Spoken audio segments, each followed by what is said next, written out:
क्या आपको भी लगता है कि अमीर बनने का रास्ता सिर्फ पैसे बचाने और हर चीज में कटौती करने से होकर गुजरता है?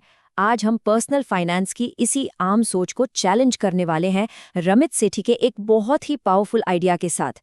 ये सिर्फ पैसे बचाने के बारे में नहीं है, बल्कि अपनी कमाई को एक ताकतवर इंजन में बदलने के बारे में है।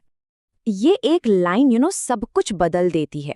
हमें बचपन से सिखाया जाता है कि अमीर बनना है तो खर्चे कम करो, लेकिन रमित सेठी कहते हैं कि ये तो बस आधी कहानी है।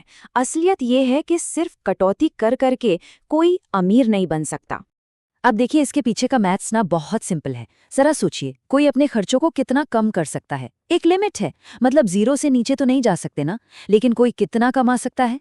सच पूछिए तो उसकी कोई ऊपरी सीमा है ही नहीं। और असली मौका, असली गेम यहीं पर है। तो सवाल ये उठता है कि अगर सिर्फ बचाने से बात नहीं बनेगी तो फिर असली रास्ता क्या है? यहीं से हमें अपनी सोच को बदलना होगा। बचत की सीमाओं से आगे बढ़कर अपनी इनकम बढ़ाने पर फोकस करना होगा। और यहीं पे एंट्री होती है बिग विन्स या बड़ी जीत वाले कॉन्सेप्ट की। इसका सीधा सा मतलब है अपनी एनर्जी उन चीजों पर लगाओ जिनसे सबसे बड़ा फर्क पड़ता है। एक तरफ है दिन की एक कॉफी छोड़ देना, ठीक है, छोटी सी बचत। और दूसरी तरफ सैलरी में एक जबरदस्त हाइक, एक प्रमोशन या एक बेहतर नौकरी। यही वो बड़ी जीत है जो किसी की फाइनेंशियल लाइफ को पूरी तरह से बदल सकती है। तो सवाल ये है कि ये बड़ी जीत मिलेगी कैसे?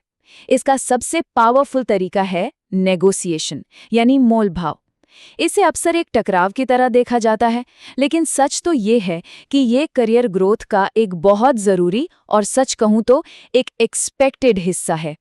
हाँ, पर यह कहना जितना आसान है, करना उतना ही मुश्किल, राइट? हम सबके मन में ये सवाल आता है कि आखिर सैलरी की बात करने में इतना डर क्यों लगता है?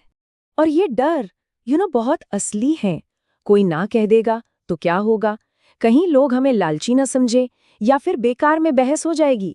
खासकर हमारी संस्कृति में हमें अक्सर सिखाया जाता है कि जो मिल रहा है उसमें शुक्रगुजार रहो, और कभी-कभी यही बात हमें अपने हक के लिए बोलने से रोक देती है। तो इस डर से बाहर कैसे निकलें? अपनी सोच बदलकर। सबसे जरूरी बात ये समझनी है कि कंपनियां या एम्प्लॉयर्स ये उम्मीद करते हैं कि आप निगोशिएट करेंगे। ये प्रोसेस का हिस्सा है, कोई बदतमीजी नहीं। तो एक कॉन्फिडेंट नेगोशिएटर बनने के लिए क्या करना होगा? तैयारी। ये कोई लड़ाई नहीं है, ये डेटा की गेम है। अपने रोल के लिए मार्केट में क्या सैलरी चल रही है उस पर रिसर्च करें।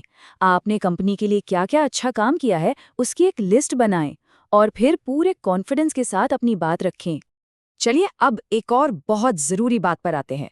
सिर्फ मेहनत करने या बिजी रहने और असल में वैल्यू क्रिएट करने में क्या फ़र्क होता है? ये जो आजकल हसल कल्चर का ट्रेंड है ना, कि बस ज़्यादा घंटे काम करो तो सब ठीक हो जाएगा, ये लाइन सीधे सीधे उसे चैलेंज करती है।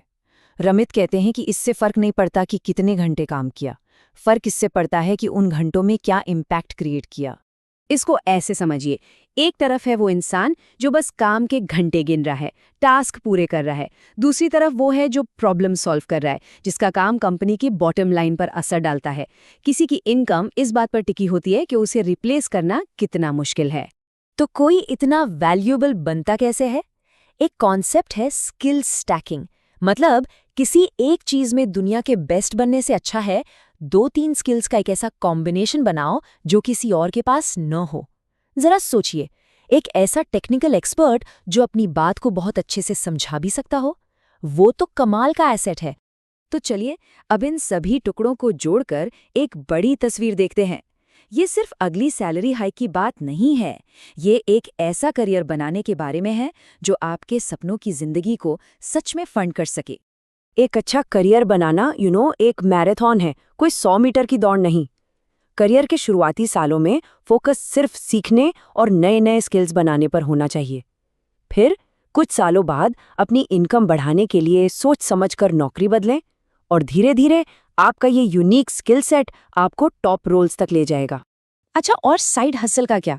आजकल ये बहुत पॉपुलर है ना? पर रमित का व्यू इस पर बड़ा प्रैक्टिकल है।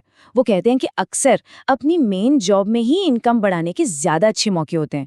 साइड प्रोजेक्ट तभी करो जब उससे कोई नया स्किल सीखने को मिले या इनकम में सच में बड़ा जंप आए, सिर्फ इसलिए नहीं कि सब कर रहे हैं। तो चलिए फटाफट से रीकैप करते हैं। इस अर्निंग इंजन को बनाने के मेन पॉइंट्स क्या हैं? पहला, बचत की एक लिमिट है पर कमाई की कोई लिमिट नहीं। दूसरा, अपनी एनर्जी छोटी-मोटी कटौतियों पर नहीं, बड़ी जीत पर लगाओ।